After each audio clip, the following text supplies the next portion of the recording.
भाजपा के कद्दावर नेता, पूर्व जिला परिषद सदस्य और 2 बार भाजपा महामंत्री के पद पर आसीन रहे रामारमण झा उर्फ मुंचू झा ने 2 वर्ष पहले ही पार्टी से इस्तीफा दे दिया था। अब रामारमण झा ने झामुमो का दामन थामा है।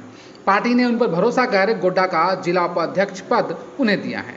आज गांधीग्राम में सैकड़ों कार्यकर्ता के बीच औपचारिक रूप से झामुमो के कार्यकारी जिलाध्यक्ष की उपस्थिति में पार्टी में उनको शामिल किया गया। गोड्डा भाजपा को लगने वाला एक बड़ा सा झटका ये जरूर साबित होगा। आइए देखते हैं और सुनते हैं कि रामारमण झा क्या कहते हैं। पूर्व जिला पार्षद रामारमण जी को झारखंड मुक्ति मोर्चा जिला कमेटी में लेके आज उनको जिला उपाध्यक्ष पद की जिम्मेवारी दी जाती है। आपके शहर गोड्डा में टेकरीवाल हीरो का दूसरा शोरूम गोड्डा कॉलेज से 200 मीटर आगे मुरली डी में भी, जहां पर अत्याधुनिक मशीन के द्वारा सर्विसिंग की सुविधा, साथ ही यहां सारे मॉडल के बाइक उपलब्ध है। हीरो फिनकॉर्प के जरिए फाइनेंस की सुविधा भी उपलब्ध है। हमारे शोरूम में कोविड-19 प्रोटोकॉल का खास ध्यान रखा गया है। अब वैक्सीनेटेड टीम और सैनिटाइज्ड वातावरण के साथ तो आज ही हीरो की प्रीमियम बाइक खरीदे और पाए 5,000 रुपए का कैश डिस्काउंट और ग्लैमर 125 सीसी की खरीदारी पर एक्सचेंज लॉयल्टी के तहत 3,000 रुपए का डिस्काउंट। हमारे शोरूम में हीरो जेन्युइन पार्ट्स और जेन्युइन एक्सेसरीज भी मौजूद हैं। ज्यादा जानकारी के लिए दिए गए नंबर पर संपर्क कर सकते हैं।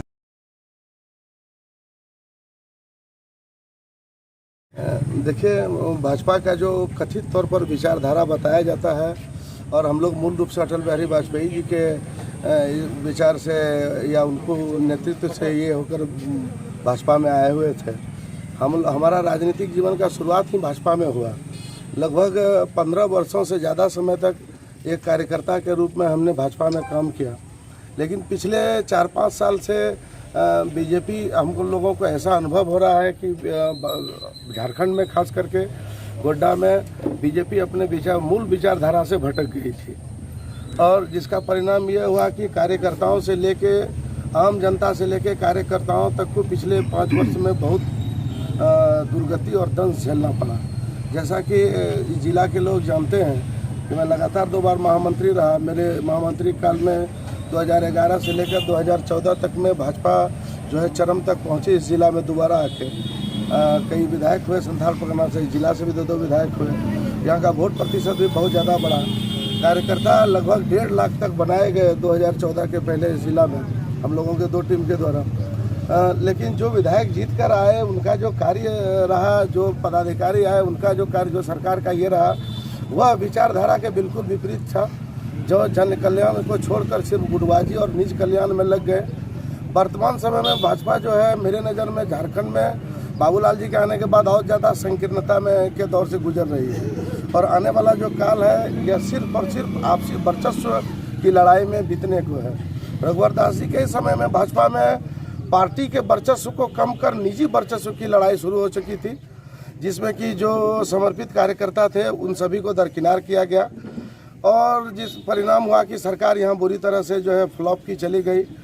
अब जो वर्तमान में एक्सपेरिमेंट किया जा रहा है भाजपा के नेतृत्व द्वारा झारखंड में कि बाबूलाल जी को लाकर यहाँ पर पुनर्जीवित करने का प्रयास, हम लोग एक कार्यकर्ता होने के नाते जहाँ तक देख पाते हैं कि आने वाला समय में और ज़्यादा गुटबाजी इस पार्टी में आ गया और होगा और जिसका परिणाम जनता को झेलना पड़ेगा। जो जनता विश्वास करती है कि बीजेपी हमारा कल्याण करेगी।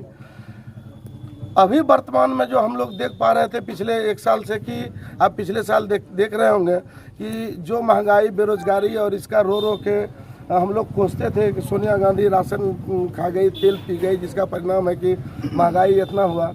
पिछले 1 साल के अंदर में देखते हैं कि आटा 24 रुपया रामदेव बाबा का बिक रहा था, अभी 37 रुपया बिक रहा है। जो सरसों तेल 90 रुपया बिक रहा था, अभी 180 रुपया बिक रहा है। खाने का जिन हम पेट्रोल डीजल का बात नहीं कर सकते हैं या करते हैं, हम नेता की तरह करना चाहेंगे, लेकिन आम जीवन में उपयोग होने वाला जो खाद्य जिन्स है उसका जो अभी स्थिति है मूल्य का, इस पर कहीं ना कहीं सरकारी नियंत्रण एकदम से छोड़ दिया जाना।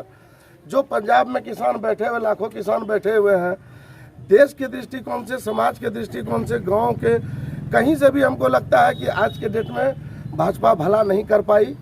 इससे आहत होकर हमने 2019 में ही चुनाव के पहले पार्टी से त्यागपत्र दे दिया था। 2 साल से लगभग माननीय सांसद विजय हंसदा जी से पारिवारिक संबंध रहा है थॉमस बाबू के समय से, और उनके संसर्ग में मैं रहा, इधर उधर घूमा।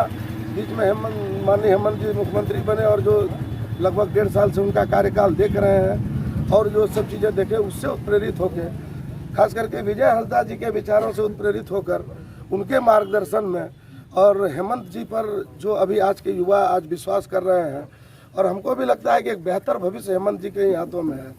इन्हीं सब चीज़ों से प्रभावित होकर आज इसमें खुल के इसमें पार्टी में ज्वाइन कर रहे हैं। जो जिम्मेदारी पार्टी के द्वारा दिया जा रहा है उसका ईमानदारी से पालन करेंगे और संगठन को मजबूत करने का प्रयास करेंगे। उपाध्यक्ष जैसा एक बड़ा दायित्व मिला है, क्या जेएमएम एक नए रूप में देखने को मिलेगा गोड्डा में अब? जी, ये तो आने वाला कल बताएगा, लेकिन जो मेरा कार्य अनुभव रहा है, जब मैं महामंत्री के रूप में कार्यकर्ता के रूप में जुटा था और 6 साल महामंत्री रहा, तो उस समय में लगभग 1,46,000 कार्यकर्ता इस जिला में बनाए गए। तो जिस तरह से काम करने का हम लोग जमीनी कार्यकर्ता रहे हैं और आरएसएस के ट्रेंड स्किल्ड कार्यकर्ता रहे हैं, तो संगठनिक कार्य का जो अनुभव रहा है उस आधार पर जरूर कह सकते हैं कि आने वाले समय में इस जिला में जेएमएम में कार्यकर्ताओं की बाढ़ होगी और जेएमएम बहुत ही मजबूत, बहुत ही ताकतवर इस जिला में कार्यकर्ता के रूप में उभरेगा। सांसद से काफी करीबी थी, क्या वहाँ भी कुछ मनभेद है? सांसद जी से परिवार के तरह, भाई के तरह संबंध रहा है, पूर्व में भी रहा था, लेकिन जो पिछले समय से आप लोग बहुत चीज़ें ऐसी है कि अभी तुरंत बोलना, मान लीजिए कि ये होगा कि पार्टी ज्वाइन किए तो विरोध करना शुरू कर दिए। लेकिन आप लोगों ने अभी हाल फिलहाल में देखा होगा कि मधुपुर उपचुनाव में जिस तरह से राज परिवार जी का टिकट काट दिया गया बीजेपी के द्वारा, कहा जाता है कि माननीय सांसद जी ने उनका टिकट कटवा दिया। ऐसे में मैं ही नहीं, एक सार्वजनिक क्षेत्र में कार्य करने वाले व्यक्ति को तो जातिवार बात नहीं करनी चाहिए, लेकिन हमारा जो जात है मैथिल ब्राह्मण खास इस जिला में, इस लोकसभा में बहुत आहत है। यही कुछ कारण रहा कि इसको मूल कारण तो नहीं कहा जा सकता है, लेकिन ये भी एक कारण है और बहुत कारण है। समय आने पर धीरे धीरे लोग जानेंगे। आपके पर्सनल कुछ समर्थक हैं, कुछ कार्यकर्ता हैं जो आप पर विश्वास करते हैं, आपके पीछे चलते हैं, तो नई पार्टी या नया दायित्व, तो कैसे बीच के इस गैप को भर पाएंगे आप? देखिए, मैं इस ज़िला में जो मेरा व्यक्तिगत ये है कि इस ज़िला में लगभग 1740 रेवेन्यू गांव है, 201 पंचायत है। जिला पार्षद के रूप में भी मुझे लगभग सब गांव में जाने का और महामंत्री के रूप में भी लगभग 850 बूथ में काम करने का अवसर मिला है। तो जो लोग हमको निजी तौर पर जानते हैं या समाज के जिन लोगों ने देखा है कि मैं 15 साल पार्टी में रहा, मेरे ऊपर कोई आचार संहिता का भी केस नहीं हुआ और ना ही कोई तरह का चंदा चिट्ठा वसूली। मैं जिला पार्षद में भी रहा 5 साल तक, तो जिस तरह से दहाड़ के काम करते रहा, मेरे ऊपर कोई उंगली नहीं उठी। तो मेरे जो समर्थक भाई हैं, युवा हैं, वो जानते हैं कि मैं जो कर रहा हूँ या मैंने जो किया वह समाज हित में, सार्वजनिक हित में, जनहित में किया। आज भी मैंने बीजेपी छोड़कर अगर जेएमएम में आया हूँ तो जरूर इस जिला, इस क्षेत्र, इस गांव समाज के हित को देखते हुए आया हूँ। तो जो लोग मुझे जानते हैं या बेहतर विश्वास कर सकेंगे कि यह निजी स्वार्थ के लिए नहीं, सभी युवाओं के हित के लिए इसमें आए हैं।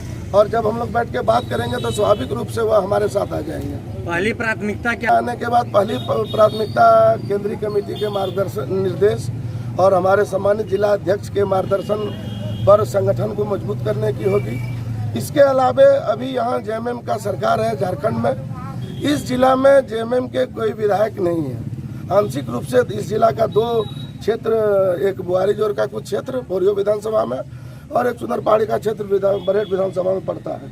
लेकिन मूल रूप से जिले में जो 3 विधायक का पोस्ट है उसमें जेएमएम के कोई विधायक नहीं है। और कहीं ना कहीं पार्टी का जो संगठन है, जिस तरह से रविंद्र महतो जी गद्दारी कर चले गए दूसरे दल में, या बीच में अभी का जो दौर है, तो हमको जो मैं अनुभव अभी कर पाया हूँ 1 साल के अंदर में कि जेएमएम पार्टी का कैडर जो चाहता है कि सरकार की नीतियों को गांव तक या लोगों तक मिले, वह अभी 100% कोरोना के कारण भी और अपना विधायक नहीं होने के कारण भी तालमेल का वो जो कड़ी होता है, कोऑर्डिनेशन का अभाव मैंने अनुभव किया है। तो मैं प्राथमिकता के तौर पर यह प्रयास करूंगा कि झारखंड मुक्ति मोर्चा के गांव स्तर के से लेकर पंचायत स्तर के कार्यकर्ताओं को गोलबंद कर सरकारी कार्यक्रम जो भी है, सरकार को पब्लिक के साथ एक बेहतर समन्वय बनाकर सरकारी योजनाओं को, सरकारी नीतियों को लोगों तक पहुंचाया जाए। जिस तरह राजीव गांधी ने कहा था कि जाता कुछ है पहुंचता कुछ है, यह नहीं हो। 100% हेमंत जी का विचार, हेमंत जी की नीति, सरकार का विचार, यूपीए का नीति जो रहा है, जो भी लाभ, जो भी योजनाएं हैं, यह लोगों तक जाए, बेहतर ढंग से जाए और बिना बिचौलियों के माध्यम को छुए हुए जाए। सीधा सरकार और पब्लिक के बीच में समन्वय बनाने का प्रयास, संगठन को माध्यम बनाकर करने का मैं प्रयास करूँगा। धन्यवाद।